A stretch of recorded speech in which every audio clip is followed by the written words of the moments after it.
Hello, today I'd like to talk to you about art storage, particularly if you've got an art room at home. Like me, my art room is in my kitchen. You might have an art room in your spare bedroom, a tiny corner of your flat, a shed at the end of the garden, your garage.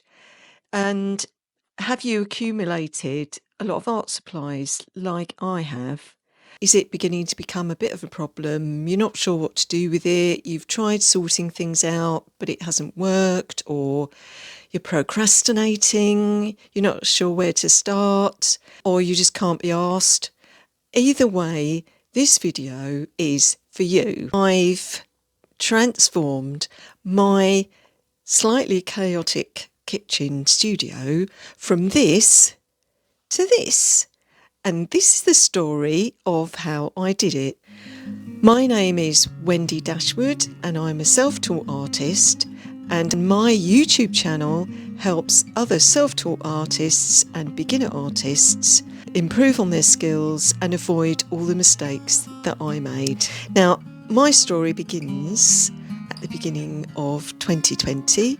Then we went into lockdown. The whole country either became sourdough bakers or DIY experts and gardeners.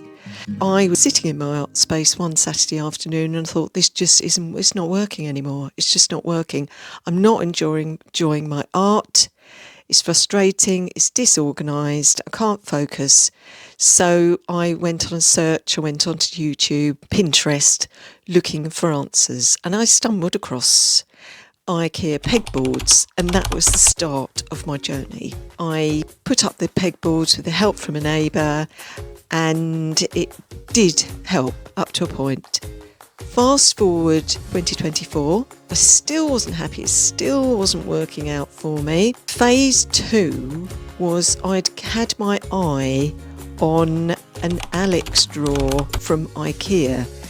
I spent a Saturday afternoon putting it together. It was a flat pack. I managed to put it together without having a meltdown or without having to phone a friend, which was an achievement. I was really pleased with myself when I did that.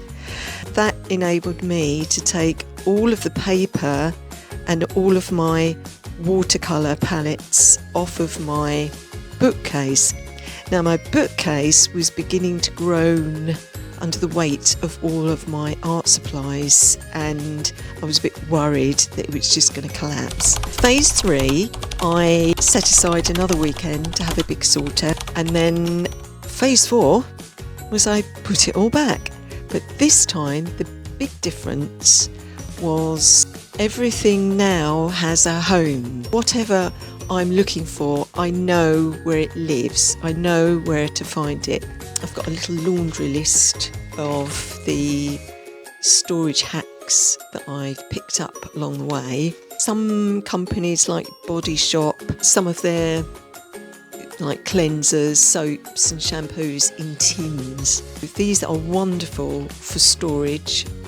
I've got a few old coffee mugs that I use for pencils, baskets for watercolour tubes. I've also requisitioned 2 Banneton baskets. The IKEA pegboard, I needed some extra shelving, which I got off of Amazon.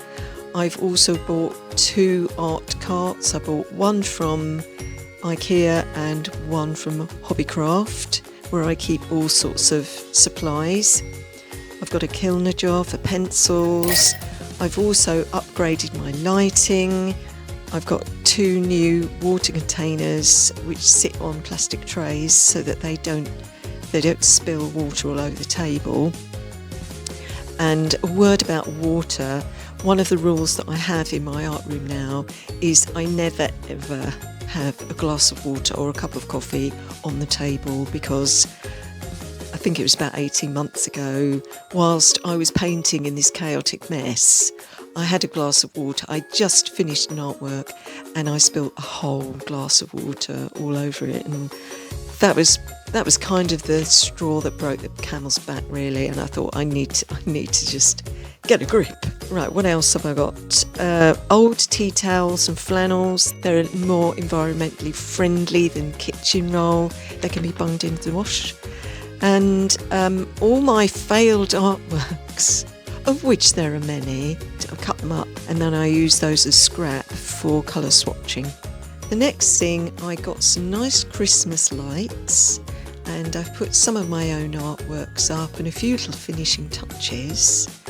And here's what it looks like now. So here is my kitchen studio. Okay, it's not perfect. To some people it might not be to their taste, but for me it's functional, it's practical. I've achieved my objective, which is to create a space where I can get into the zone. That is the most important thing. So I haven't got any distractions. I'm not getting frustrated because I can't find anything. All I need to do is sit and paint and be in my happy place. So if you have any comments, you've got any questions, post them below in the comment box and I'll see you in the next video. Bye for now.